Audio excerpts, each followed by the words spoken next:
Hi everyone, welcome to the Hands-on CISO podcast. My name is Adi, and today we'll be talking to Diaa Abu-Shaqra. Diaa is an innovative, seasoned security professional with over 25 years of experience in government, retail, technology, and financial sectors.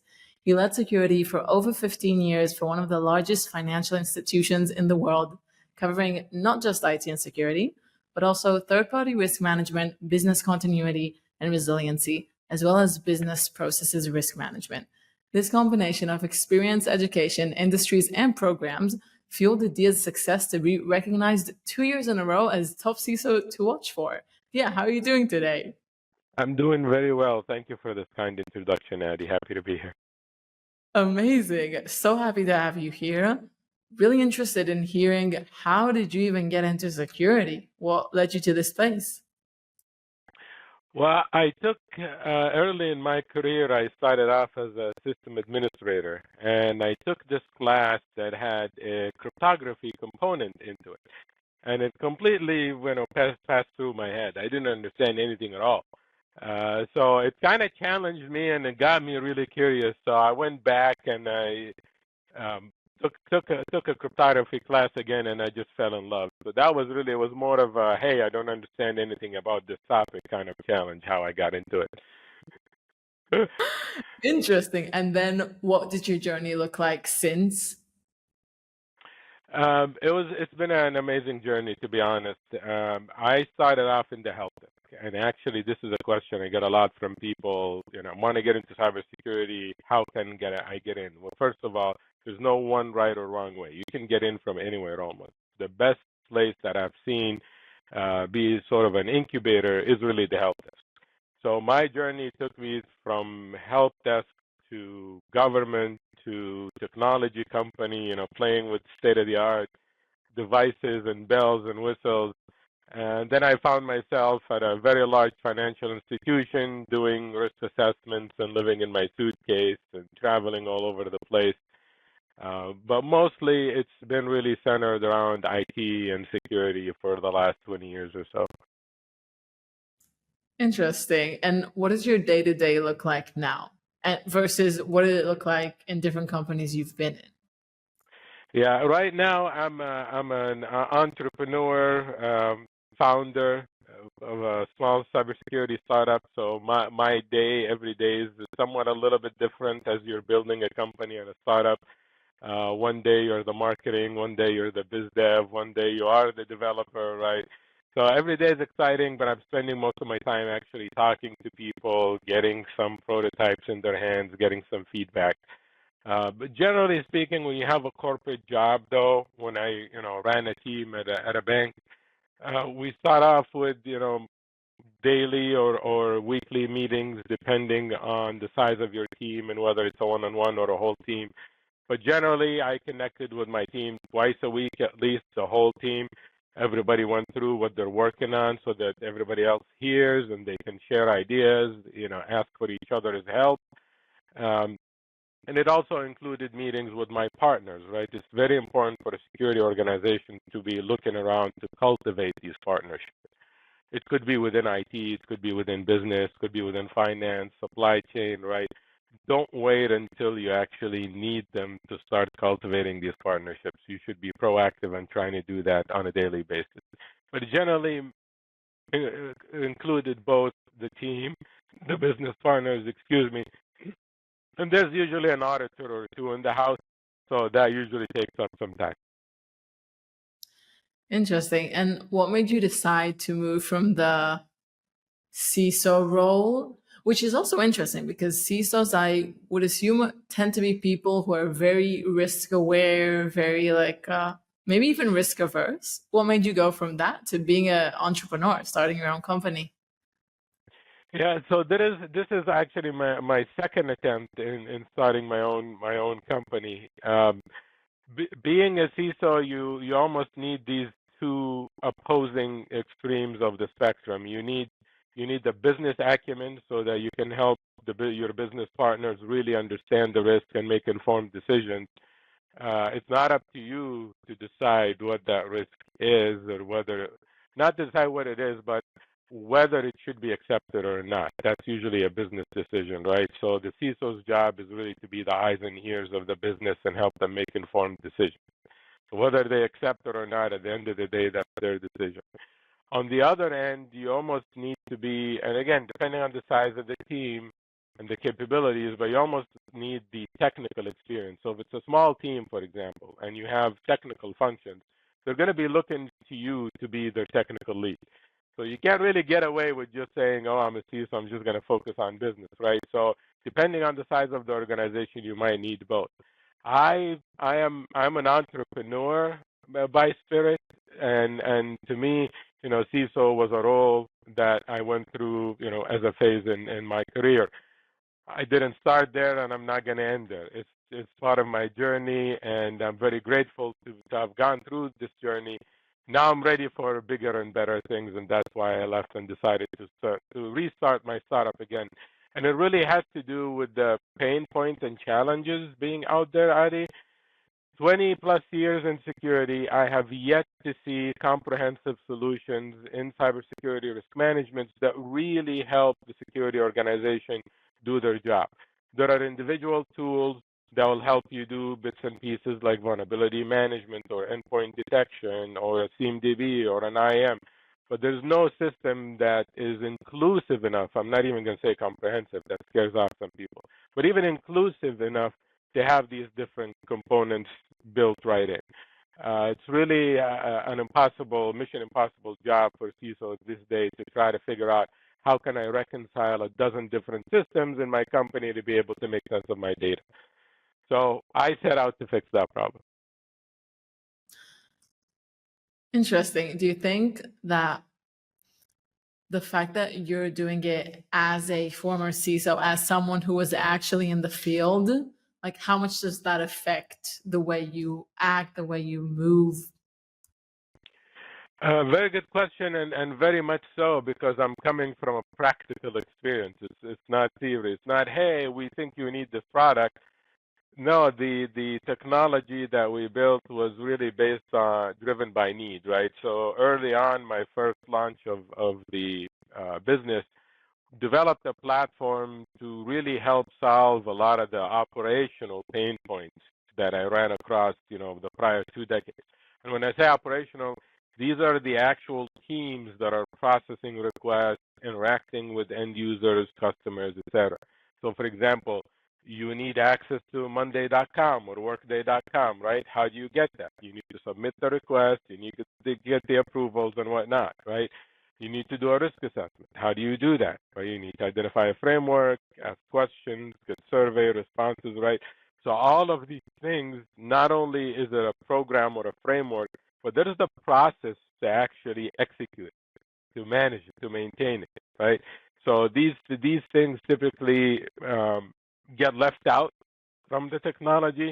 You tend to find a platform or a tool that will allow you to maintain an inventory, for example, but not necessarily facilitate the process of requests and approvals and tracking and things like that.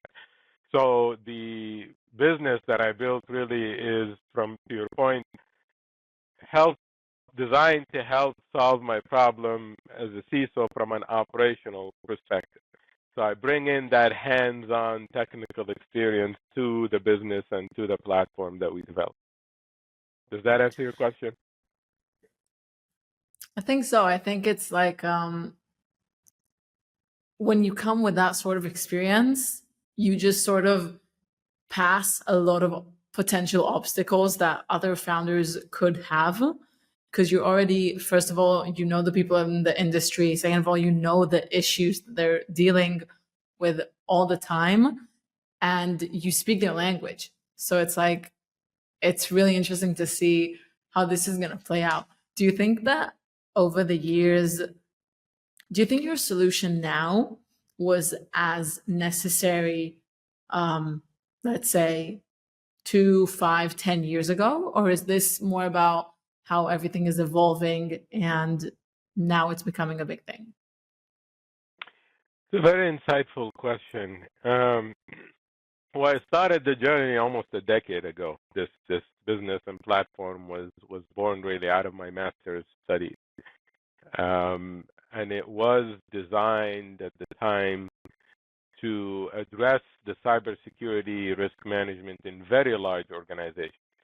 So to your point, it was relevant back then. It was very important, but not for everybody.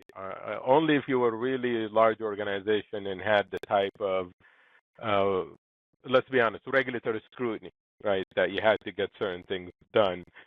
That was the case.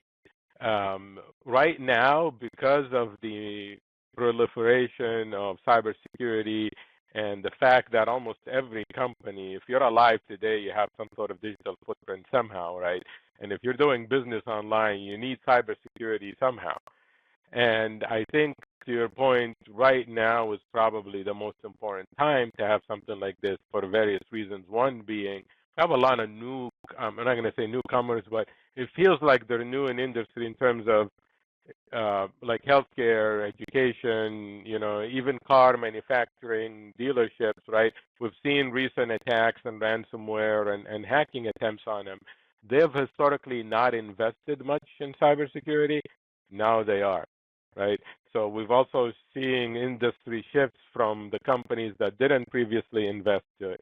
So it's actually, to your question, it's both. It was relevant back then to really large companies, and even more important now for all the ones that are getting in and investing in cybersecurity.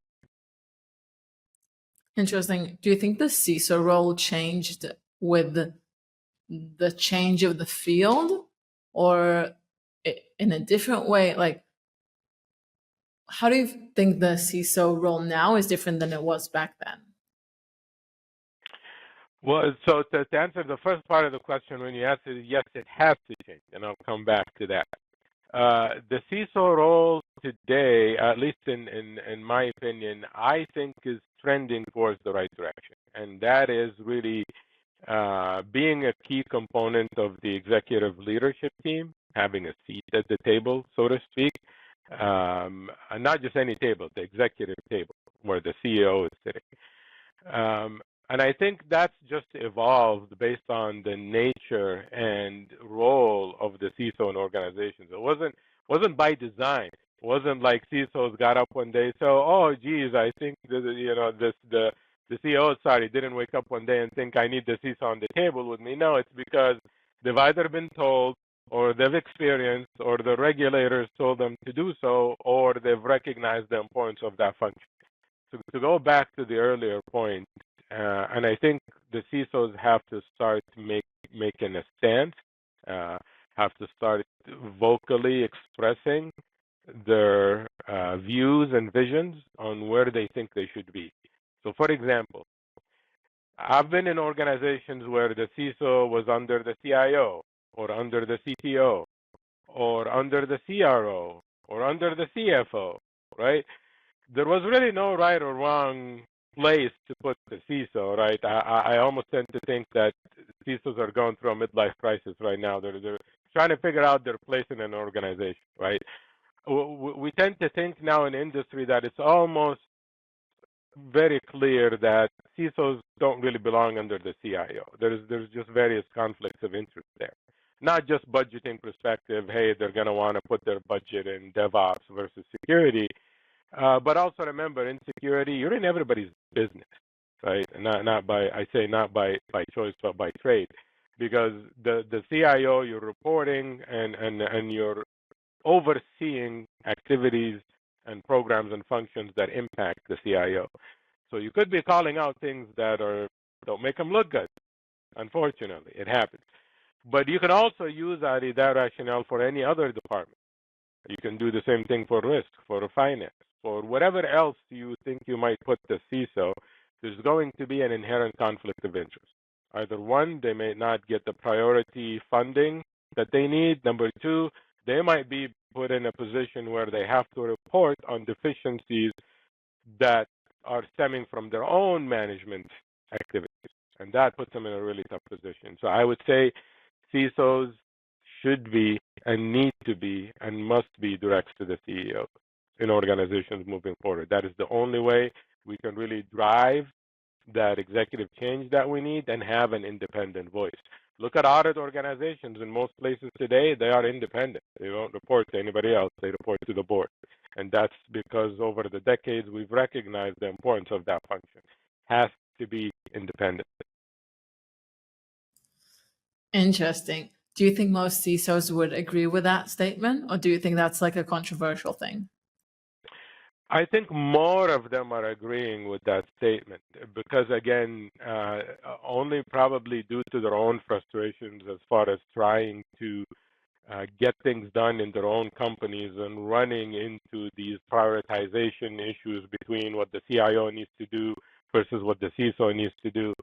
But I think majority of them are realizing the importance of their function. Now, mind you, they may not be comfortable with it. They might not like it. But I think they are recognizing that is the right thing to do. Because again, when you're at that seat, Ari, you need a little different level of expertise and skill set to be able to sit at the executive table. Let's just be honest, right? So even though a lot of C-suites executives, have the title but don't necessarily have the experience in working with executives. So yes, while also they might want it and think it's the right thing to do, they might be a little bit hesitant because it's a different ballgame, and you're sitting at the executive table. You need to be able to speak their language. You need to be able to sell your ideas too, right? Convince them or help them, see your vision. So I think it might bring along with it opportunities for further developing CISOs as really truly added business professionals and partners. Interesting. How do you think let's say the top CISOs, people who are really like A game, how do they learn? How do they find information, learn what is even relevant? Because I'm sure you can consume endless amounts of like new things, and most of it is just like repeating other things. Like, how do you actually stay up to date? So there's two things to that question. Knowing what you need to do. It's almost knowing like, hey, I'm a CISO. What am I supposed to do, right?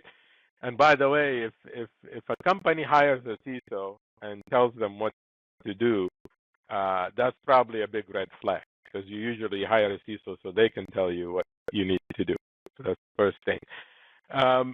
The best way to approach the CISO organization is what I would call an anchor on frameworks and standards. So in other words, don't try to reinvent the wheel, at least not off the get-go. Look at the NIST cybersecurity framework, for example. The version 2 has 100 or so controls in there. The NIST CSF, cybersecurity framework. It's agnostic, globally available, and it could be adopted to any industry and any size. So it is the perfect starting ground for anybody who just has no idea where to start. The NIST cybersecurity framework. Once you also start getting a little bit more comfortable with it, look at the Center for Internet Security. They have baselines and they have guidelines. They have a wide range of services also that can help you identify not only the top controls that you should be looking at, but also the baseline configuration for a lot of technology. And that is a fundamental component of security architecture. You need those baselines in place. The third piece I would say is look at international standards like ISO 27002. A couple of years ago, they came up with an updated version. It used to be 133 controls, 6 different areas.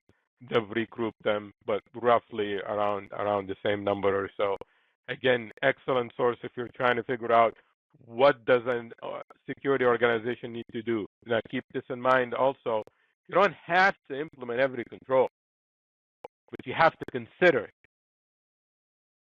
So when your auditors and regulators and business partners come in and say, hey, Adi, how come you're not doing XYZ? You can say, well, we've looked at it, we've considered it, we've discussed it, and we've deemed it irrelevant or not within the scope of what we want to do, something along those lines. That is an okay conversation to have. The one that's not okay to have is, oops, I didn't know, or geez, we didn't decide that, right? You don't want to have that conversation. You want to be prepared. You want to say, yes, we looked at it, we adopted it, or we partially adopted it, and here's why, and here's when we plan on taking on the rest, right? Auditors, regulators love to see people who are top of their game. They don't have to be perfect, by the way. You do not have to be perfect in front of anybody or any entity. but you have to show that you're on top of your game. You know what your own gaps are, and that you're working. You have a plan to actually fix them. They'll work with you. But if you're finding out these things on the spot while they're on site, it's not going to go very well. Interesting. So you've been in a few different industries. Have you seen a significant difference between companies that are more regulated space, so more like fintech, health tech, stuff like that, versus maybe things that have less sensitive data? Like, does that look any different? Very much so, yeah. And when we talk about um, heavily regulated environments, banks obviously as one of them, and I spent most of my career there. Government is also very heavily regulated, as you can imagine. Completely different ball game, actually, when you talk about regulation. And a lot of different takes on data and confidentiality and transparency, right? Certain things, for example, when you work, so when I worked for the city government, I was CISO, you would think it would be confidential, but you can't because you're a government, you have to be open, so you have to be transparent. So I actually had to make certain business cases sometimes going back to the city council to explain to them why we should keep, for example, certain information secret and not publicly disclose it, because it had to do with vulnerabilities and things that could impact system safety and security. So while the idea of sharing everything with the public is great, there are also, concerns that come along with that. The other thing that you need to keep in mind also, there's what the regulators want. Actually, most of that is not a secret at all. For example, for banks, there's a FFIEC handbook out there. They literally tell you exactly what they're going to look for and all the controls they want.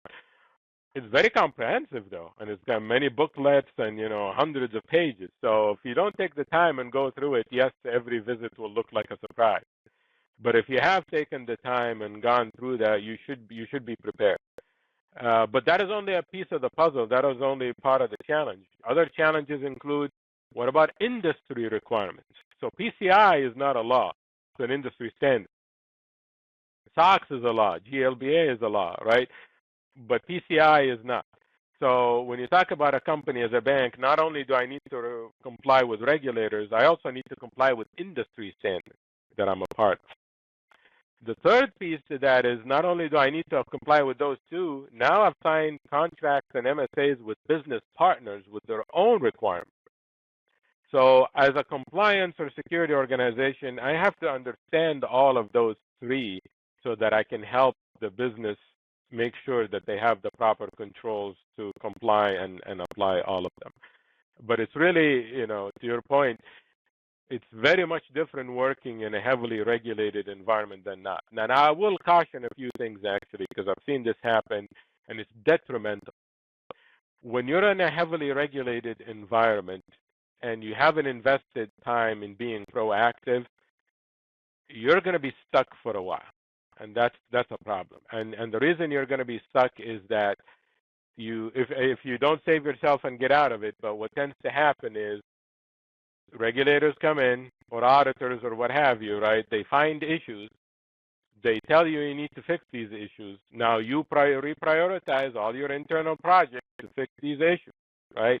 So the more issues they find, the more reprioritization you do, and that becomes everything you're working on, and almost that's the only thing you're working on, which means now the rest of your business suffers. And now what also ends up happening is that you get stuck in this perpetual cycle because nothing else gets done because you are not being proactive. So the next time the auditors and regulators come around, they're also going to find new things, and you're also going to be reactive, and you're also going to be doing it. So you get stuck in this perpetual cycle, which is dangerous, very dangerous. So I would say, especially large companies need to invest the time, whether they like it or not, into being proactive. And that could be getting more people, upskilling, uptraining, right? Doing your own assessment and preparation. Don't wait for auditors and regulators to come and tell you you've got a problem. You should be finding those out beforehand and work on them and fix them before. But you do have to be on top of your game in heavily regulated environments. Interesting. I remember last time when we talked before this call, you told me if the vendors are telling you what your issues are, you're already in a bit of a problem. That's true, and vice versa too, right? So part of good risk management program and a third party risk management program is your vendor due diligence, and that goes both ways. You could be that vendor getting reviewed, and depending on the agreement, they might assess you and look under the hood and look at all your processes. So that's again another entity that could be looking over your shoulders, trying to make sure you have the right control. So it's your auditors, it's your industry regulators also, and your business partners. How much of the focus goes between, like, how do you divide the focus between, on the one hand, education, creating a culture of security, creating a culture where it's normal for people to come to the CISO and say, this looks weird. On the other side, the controls, just making sure no one can make, stupid mistakes. Like, how do you see these two components? Well, they're very complementary to each other, because what you're trying to do is the latter part is prevent issues from happening. So thinking of just in terms of control, if we can spend a minute there, for the rest of the audience, controls are generally three types. There are technical controls, physical controls, and administrative controls. Technical things are like encryption. Encryption is a technical control, right? Administrative controls are policies, procedures, training, right? Things that are more administrative in nature. Physical controls are like, doors, turnstiles, gates, things like that, right? So training is an administrative control. The controls can serve one or more purposes.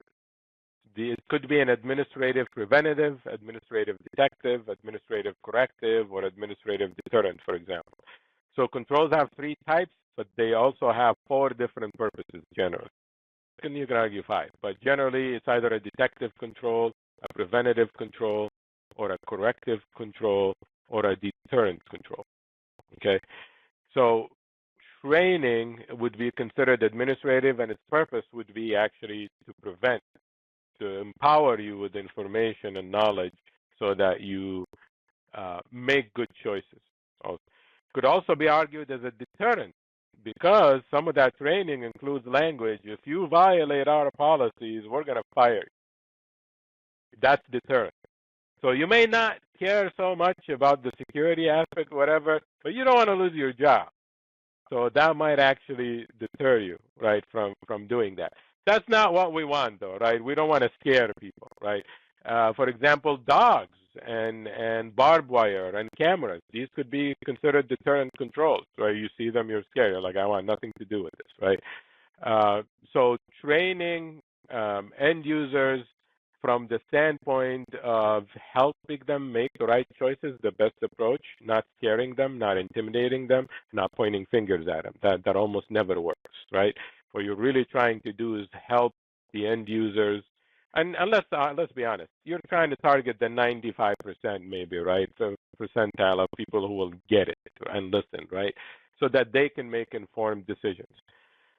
The latter part of your question, which is about the control, is for people who don't listen or you don't want to take a chance. And I would say, if you ever get a choice between a preventative control that will not disrupt the business or puts you in an appropriate balance, and an administrative control, so administrative preventative or technical preventative, I would go with the technical preventative. So that even if you forget, even if you do something, you fall back on your preventative controls. So you need both, and both work in concert and synergy, Adi. Interesting. What do you think is one thing that people out of security, people who are not in the security world, just don't really understand that is really important? Well, it could be a multitude of things depending on who, right? So your end users are going to have certain expectations as opposed to maybe your technology and infrastructure partners, your leadership and executive team. They all have different expectations and have their own image of you. I think the one thing that I've seen get most security organizations and is really frustrating is that when it's an afterthought, when security is not included in new initiatives and new projects and new vendor relationships. Because what ends up happening is there's no way around it. You're going to need them anyway. So if you delay that engagement at the very end, it's a lose-lose situation because now nobody's got enough time to do a good job. Security is going to have to drop whatever they're working on so they can help support you, right? So it's almost being asked the impossible of security. Hey, I'm going to come to you at the last minute and I'm just going to expect you to drop everything you're doing because I'm really important and you're going to help me, right? Very disruptive, very frustrating. Um, Most time they get away with it because there's no reason for security to exist if there's no business to run. So at the end of the day, they will drop what they're doing and help the business, and you probably can get away with that once or twice, but it's not sustainable. And if you keep doing that, that becomes a very toxic culture and very reactive, and is detrimental to the business. So again, nuances and exceptions are going to happen, but that should never be the norm. That is, I would say, one of the most frustrating things I've seen security is they're not included at the beginning of the conversations, at the beginning of projects, so that way they can also ask questions and help you probe and make these informed decisions and information. But bringing them at the tail end is typically a lose-lose situation for everybody. Interesting. If I'm changing the subject a little bit, can I ask you, like, you've been in security for so long. Have you ever been on working in a company, of course, no names or anything like that, but that had a significant security incident and you had to deal with it like when everything was on fire? Yeah, I've had a few of those scenarios, and that's where That's fun. you're. That's where, well, it's part of the job. It's almost like saying you're a plumber and you had to fix a leaky faucet. It's just what you do, right? So part of security is incident response, and that incident could be an actual adversary hacker in the environment. It could be somebody clicked on a phishing link on a Friday afternoon and went home. It could be the insider threat scenario, so somebody on the inside that already has access that is doing something nefarious, right? And I've been around that I've had to deal with any and all of them. I would say the major thing that made the difference is number one, whether we were trained on how to deal with that scenario or not. Number two, whether we had enough support within the organization to actually build it, manage it, and maintain it, right? And that's almost a precursor to your training, right? So number one is recognizing the need for identifying basically there's a lot of different names get thrown out, but incident response is definitely one of them, but it could also be tied to your business continuity and resiliency planning. So you could, for example, have business response procedure, incident response procedure on, malware, or a virus, right? But you also need specific incident response procedures on your critical applications. You may not necessarily be dealing with a casual intruder or a casual virus. You may need to address or investigate the issue in that application specifically. So I would say not only do you need your generic incident response and disaster recovery, it has to be specifically tailored for that application. There are specific procedures you have to follow, maybe certain accounts, certain processes. There are specific individuals you have to pull in, right? You may need to pull in not just your business, but your app dev team or even your vendor, because some of the application components might be locked and you need their help, right? So that's why you don't want to find these things out when you're actually trying to troubleshoot or fix something. So don't wait for things to happen to learn. Definitely is going to be a very important learning lesson if that happens, right? But that's, again, with preparation. And it could be anywhere, Adi, from uh, tabletop exercises, just walk through or talk through it, all the way to actual real life simulation. So I would say, cover your basic and major incident types, your malware, your intruder, your impossible travel, and also work with your business partners to make sure you have incident response procedures specifically for your large applications, your bread and butter, basically. Make sure you have documentation. Make sure you test it, not just put the response on paper. You actually test it, and test it often, because things change. It's a very rapidly evolving environment. Technology changes. That document is out of date by the time you're done with it. Interesting. What do you think is one blind spot CISOs tend to have, like something they should be paying more attention to? I have seen a couple of places. One of them is, I'm not even going to talk about AI. That requires its whole episode. But what I would say is, it's somewhat related to shadow IT, but a lot of applications. So take Teams, for example, today. There's all these apps, Teams, Zoom, right? All these, applications. They allow you to install other apps within them that do other things and can access your data. And end users are going in and just turning these things on, and a lot of default settings in organizations allow them to do that. So if CISOs aren't aware of it, Microsoft has probably turned it on by default for you, and you have to go in and turn it off. So I would say we've seen a lot of proliferation of that in your generic apps, Teams and others, but also your SaaS applications, where they could have even completely bypassed IT and security and just went and subscribed to a service from a vendor, uploaded a spreadsheet, right? So you also have this shadow IT going on, where the business doesn't actually really need to involve IT or security anymore. They could just go buy it with a credit card, upload a spreadsheet, and they're in business, right? So not only is that a concern and a blind spot, imagine going in there and turning on other apps that get access to other data. That's to me, like, is one of the brewing areas that are going to catch organizations by surprise.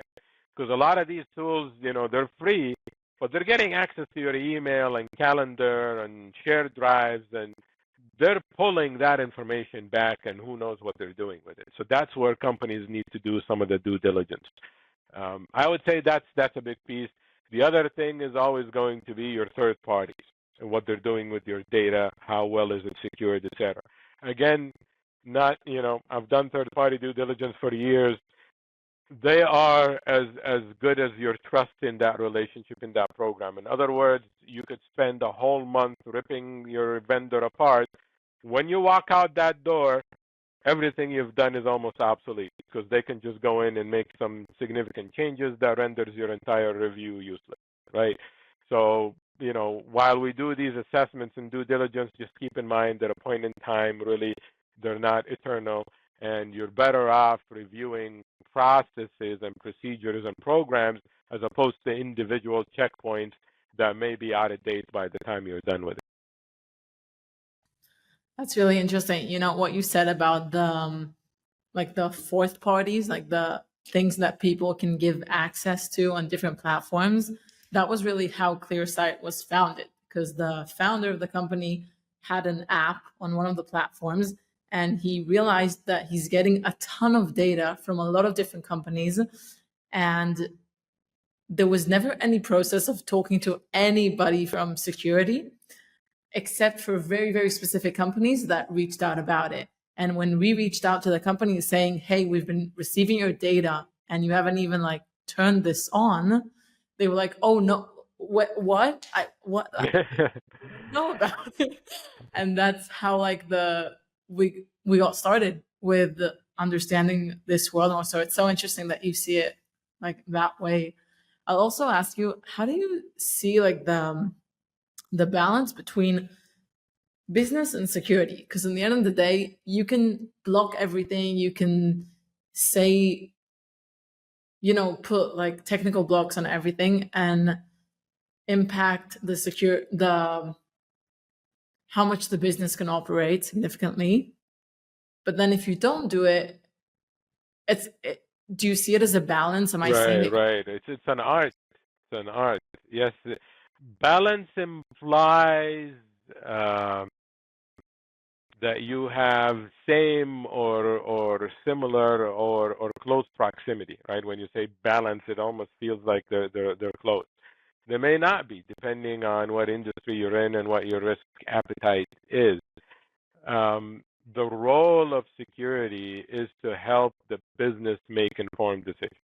And this is a mind shift. This is a different way of thinking about securities. I've been in many organizations where they viewed security as the decision maker, ultimate decision maker. Oh, you got to get security clearance. You got to, and in some cases you do to make sure people aren't doing something stupid.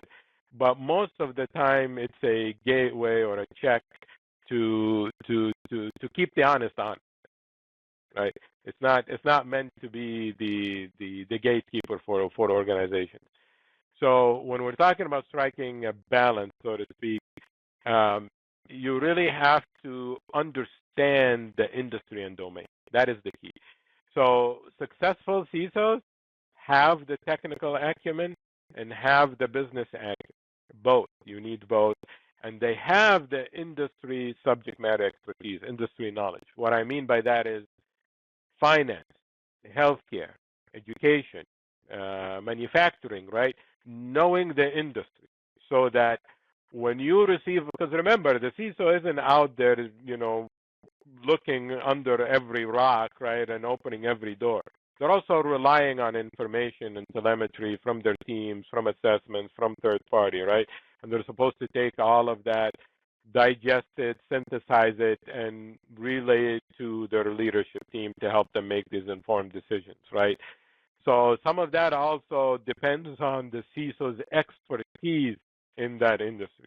So that when I am reading reports and documents, I can understand, say, okay, well, this vendor isn't really doing X, Y, Z, but based on how we use them and what they do, maybe it's not a big deal, right? So that knowledge, and some of it is tacit knowledge you just happen to know because you've been in the industry for so long, right? You may even know the company itself, and you may even know Bob, who runs that function, right, in that company. So again, depending on your level of expertise, but I would say is you should always be top of your game. So if you're a CISO, you are expected to know your threat landscape. You're expected to know what's important for your company. What is their bread and butter? How do they make money? You have to understand that. If you don't understand how your company makes money and what's important to them, I suggest you go find something else to do, right? Because your role as a CISO, and that may sound a little bit harsh, but it is true. If you're not there to support the business do what they need to do in the most secure way, you're not doing your job. So the balance at the end of the day is going to be a business call. However, though, having a trusted, experienced CISO is almost um, it's priceless. Because you can have anybody sitting in that seat, and if they can't give you that insight to help you make those informed decisions, it's really going to be difficult for you as an executive to do that. Because to your point, you're almost going to be risk adverse. Well, maybe it's too much risk. Let's not do it. Right? It's okay to take risks. We're not. Security is not about not taking risks. Security is about making informed decisions about taking the risk. See the difference? Yeah, it's a nice quote. Like remembering, putting that in mind, that it's not about no risk at all, because that's not really possible if you're running a company. So it's Exactly. interesting. Do you remember any decision that you made either in the leadership side or in the security side that you made and then turned out to be maybe not the best decision? And then what did you do about it?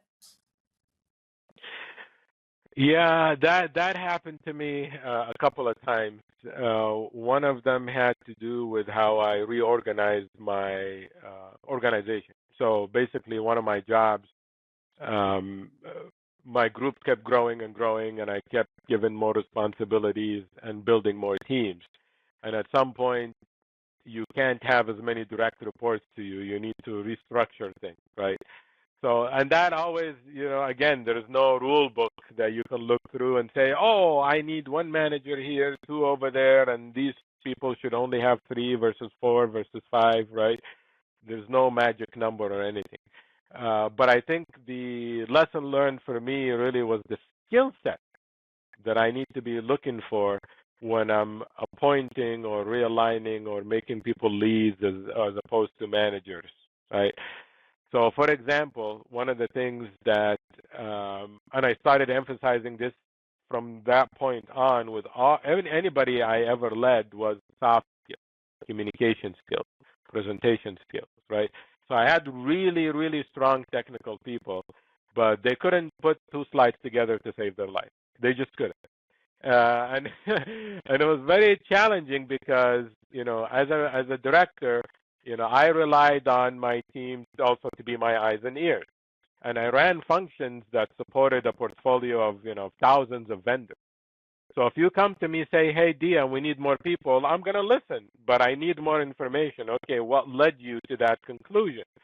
Well, we have more workload. Again, can you show me numbers? Can you show me something I can work with, right? And I would say, you can be a brilliant technical person, but if you're not able to convince your manager or leader why you need to hire more people, you're not going to be as successful. Let's just be honest, right? And I asked the person, okay, well, can you put 2 slides for me? So I can take it to my leadership, because I just got done asking them for 5 people for that other group, and now you're coming to me asking for 4 more people, right? So I need to justify that. So help me put some information together. And what I realized was the people that I put in these roles didn't have the skills that I needed to help me make these decisions. Made my job very difficult because now I had to do their job. So from that point on, when I do goal planning, performance planning, and I sit with my team, one of the first things we talk about is communication skills, writing skills. Because I don't care how smart you are, if you can't communicate your ideas, you're not going to be a success. You're going to struggle with it. So take writing courses, take presentation courses, learn how to distill, because technical people want to write dissertations. Managers don't care about that. They could care less about all these great ideas in your head. What they want to know is, why is this thing not working, and what do you want from me? That's what they want to know. They don't want a dissertation. So this thing is not working because we have more requirements to do more things right now, and the people that are on our team are already tied up doing the other requirements.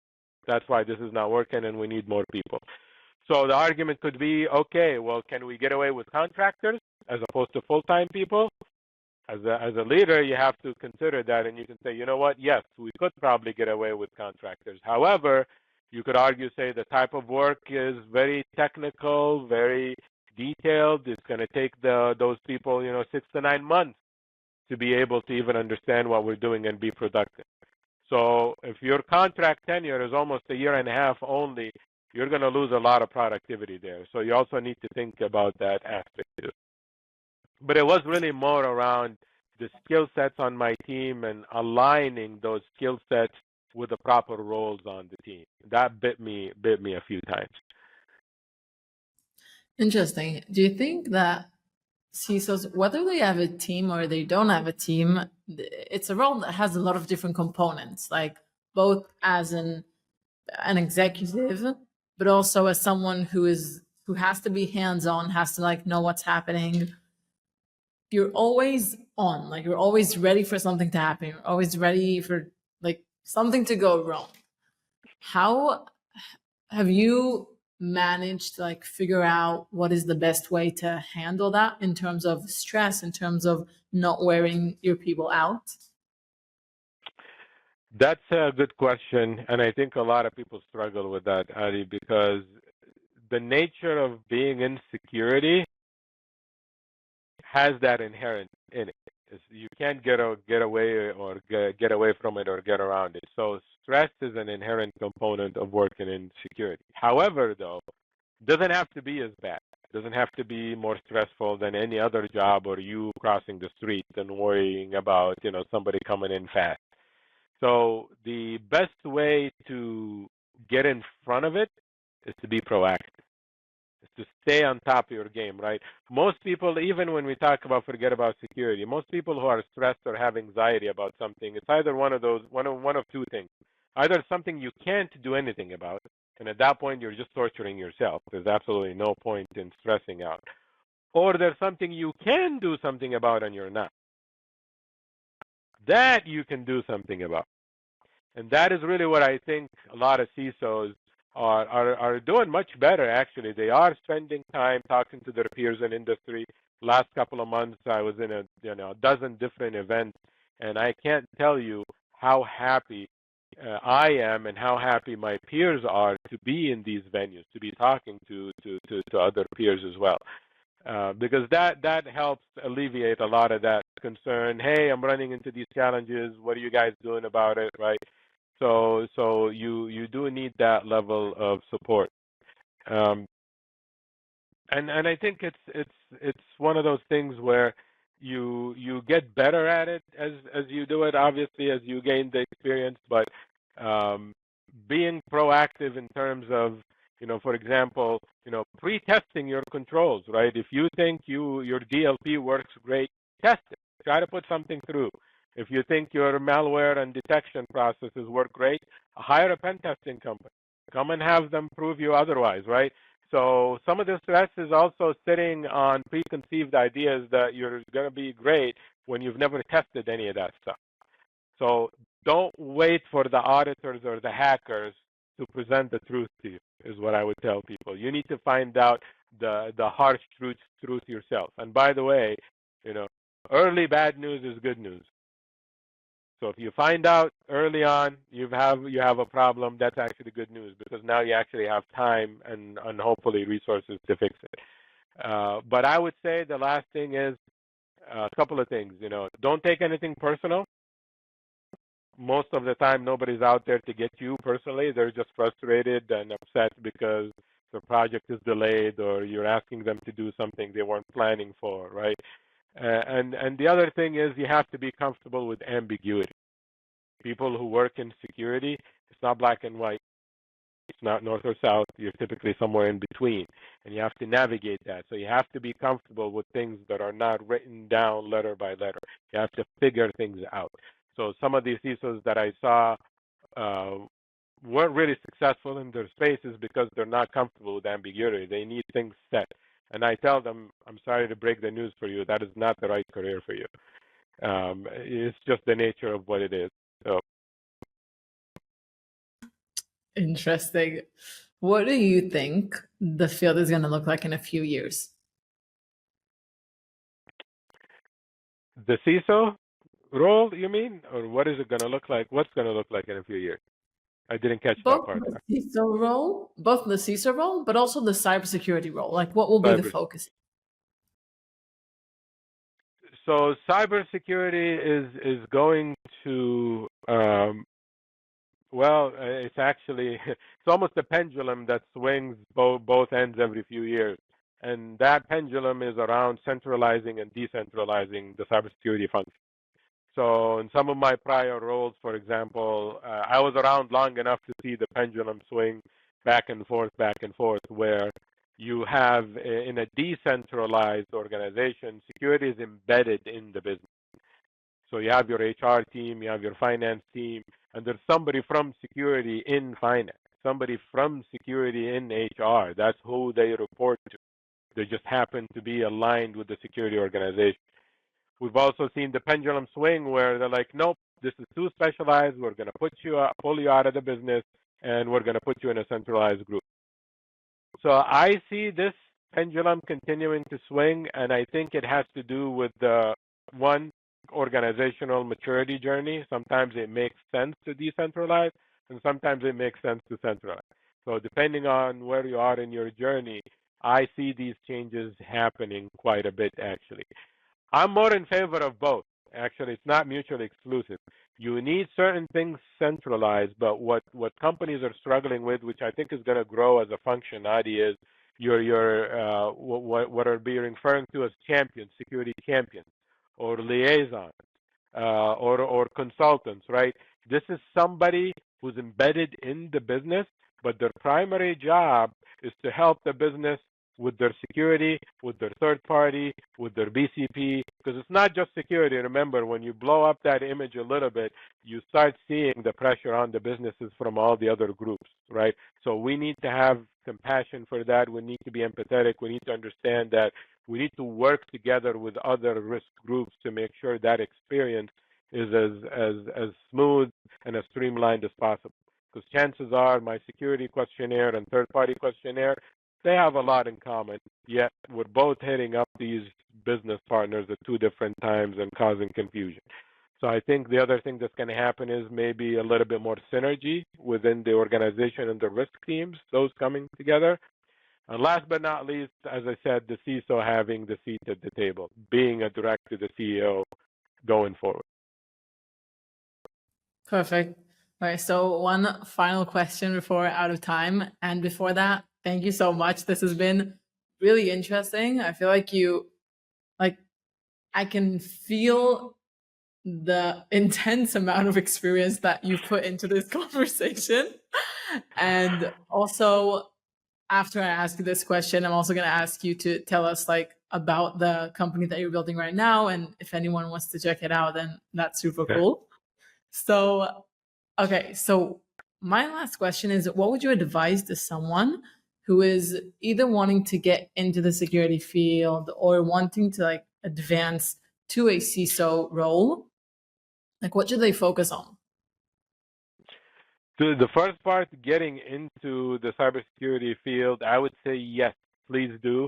We have a huge shortage in that space. We need the mental capacity of all diverse backgrounds, actually, preferably, hopefully, women and minorities. Because we severely lack that aspect. I mean, it's embarrassing. I would say help desk is a great place to be in. By the way, if you're in a help desk, that's a great pivoting point. I think of it as an incubator. In my last job, I hired 3 people out of the help desk into the security organization. However, though, not just any 3 people. They demonstrated aptitude. They were already studying or going to school for something that has to do with security, or they were already working in that space. They were just in the wrong title, right? So I would say somebody who's looking to get into cybersecurity, this is a great time. As we were talking earlier, a lot of industries are going into it. It pays well. It's not for everybody, like I said. So if you're not comfortable with ambiguity, you might want to think about other career opportunities as well. There's so much going on there. If you want to grow, if you are in the field and want to advance and into the CISO role, you need to start moving more towards and gravitate towards the business and understand third-party risk, understand business continuity risk, understand the critical functions and components in the company outside of IT and security, because that's where you're going to start adding the value. So for CISOs, you need to elevate your game, not just IT. You need to speak the business language, spend time focusing on that, improve your communication skills, your presentation skills, make sure that you're cultivating these relationships with the business partners before you need them or before you start complaining, why aren't you part of the conversation? Perfect. So thank you so much. For anyone who wants to see what you're building and your company, where can they find you? Absolutely. So we are secureonelabs.com. You can find us on the internet under that URL or address. And we are a cybersecurity consultancy company that offers 4 different services, so to speak. One of them is technology. So we have a platform that integrates GRC, governance, risk and compliance, IAM, identity and access management, and asset management, all in one platform. So this is something brand new. We're still working on it. We're about a month away, but we're very excited. It's going to be a game changer. And we have engaged subject matter experts in the field to start engaging with us and give us feedback early on. So we're really excited about that. The other thing we're doing is training. So we do offer training for your end users, for your executives, and for your technical power users, and CISO training. So for those who are looking to get into the CISO, we have a 2-day course for preparing you to do that. We also do testing services, penetration testing, and control testing. So again, back to my point about don't wait for auditors and regulators to come and tell you what your issues are. Hire or do it yourself, find out what those are. And last but not least, we offer what we call transformative consulting.